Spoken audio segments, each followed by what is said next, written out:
আসসালামু আলাইকুম আমার প্রিয় ভাই ও বোনেরা, আপনারা কেমন আছেন? আশা করি যে যেখানে আছেন সকলেই সুস্থ ভালো আছেন। আলহামদুলিল্লাহ, আমিও আল্লাহ তাআলার অশেষ মেহেরবানিতে ভালো আছি। আমার ভালোবাসার উঠানটার আজ একটু স্পেশাল যত্ন নিচ্ছি।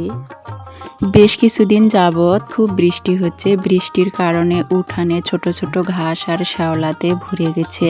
আজকে ঘাস শ্যাওলা ওগুলোই পরিষ্কার করব। রুম থেকে বের হয়েই যদি দেখি এরকম উঠানের অবস্থা ঘাসে ভরে গেছে, তাহলে বলেন তো মনে কি শান্তি পাওয়া যায়? একটুও কিন্তু মনে শান্তি পাওয়া যায় না। কয়েকদিন থেকেই মনে মনে ভাবছিলাম যে উঠানটা একটু পরিষ্কার করব, কিন্তু বৃষ্টির কারণে উঠানটা পরিষ্কার করা যাচ্ছিল না। এতটা বৃষ্টি পড়ছিল যে সব সময় উঠানটা ভিজা থাকে। খুব বেশি ভেজা কিংবা কাদার মাঝেও কিন্তু পরিষ্কার করা যাবে না। আজকে সারা রাত বৃষ্টি পড়ে নাই, এখনও বৃষ্টি নাই, যার জন্য ভাবলাম যে সকাল সকাল আগে উঠানটাই পরিষ্কার করে নেই। তবে দেখেন এখনও কিন্তু মাটিটা হালকা ভেজা আছে, আর এরকম হালকা ভেজা মাটিতে শ্যাওলাগুলো তুলতে কিন্তু খুব সুবিধা হলো। আগে কিন্তু আমার উঠানে একটুও শ্যাওলা পড়ে নাই, কারণ আগে আমার উঠানে বালু মাটি ছিল।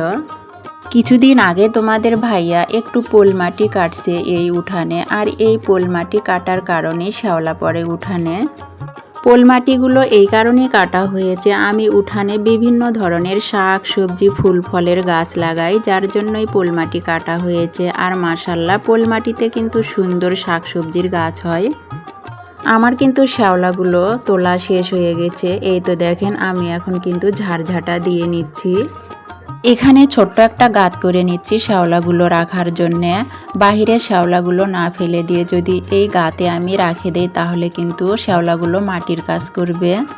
আমার এই জীবনযাত্রা কারো যদি একটুখানিও ভালো লেগে থাকে, তাহলে please like comment share subscribe করে আমার পাশে থাকবেন।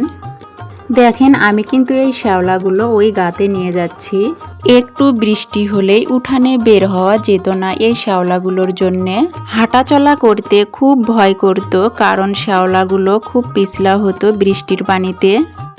উঠানটা পরিষ্কার করতে আমার একটু কষ্ট হলো, তবে একটু কষ্টের বিনিময়ে আমরা কিন্তু এখন খুব ভালোভাবে হাঁটা চলাফেরা করতে পারবো, কারণ উঠানটা এখন শ্যাওলা মুক্ত। উঠানে আর পড়ে যাওয়ার ভয় নেই।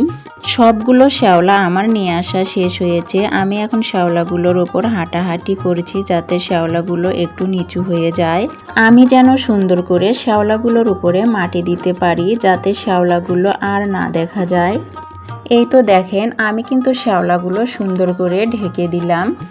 এই যে দেখেন উঠানটা পরিষ্কার করার পরে মাশাল্লাহ কতটা সুন্দর লাগছে।